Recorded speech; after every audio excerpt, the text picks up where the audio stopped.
Hi, this is Dr. Clint Kiefer with Great Lakes Audiology. Today I'm going to be showing you how to change batteries on a receiver in the canal or behind the ear hearing aid.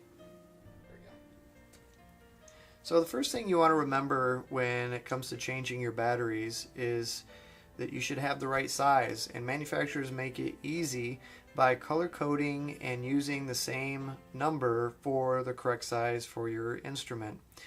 These are the 4 sizes that you might encounter looking in a drugstore or any kind of retail place that sells batteries. These are zinc air batteries. They're specifically designed for use in a hearing aid, and they usually come in some kind of a pack like this. The color coding for the smallest size is the yellow with a size 10, 312 is marked in brown, and orange is a 13, and 675 is the blue.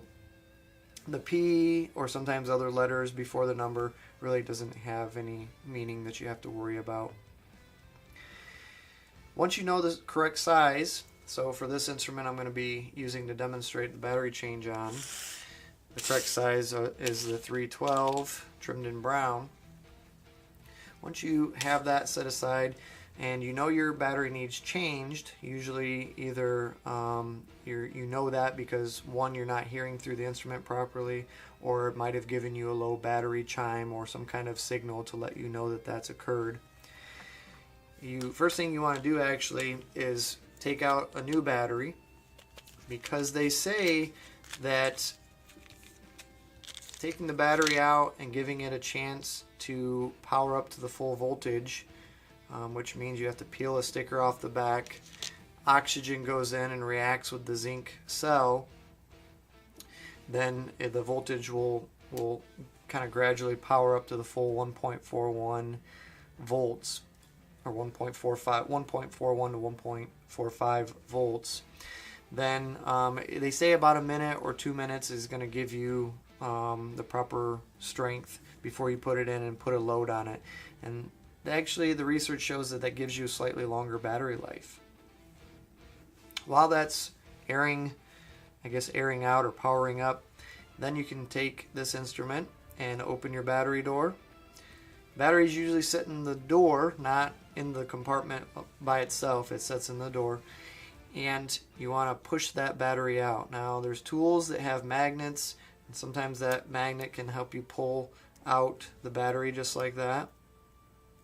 Or from the other side, if it doesn't just fall out on its own, you can kind of push it through the opening that way. And some instruments like this one's pretty loose. Sometimes you can just get it to jump out on its own like that. Be careful not to mix up your batteries. I can usually tell because the old battery will have a bunch of scratches on it where the contacts have rubbed. But you're going to move that off to the side and then pick up your new battery. In most cases, the beveled edge of the battery, which is the negative side, will usually fit down into the door first, and then you'll have your flat side facing up, which is the positive side. So I'm just going to line that up, kind of push it down in there. It should seat all the way down and the door should swing freely. If you accidentally put it in the wrong way and you go to close it, well, this is a bad example, but a lot of times it'll hit on the edge of the case and it won't allow you to close it all the way. In this case, if I did close that, the instrument would not function properly.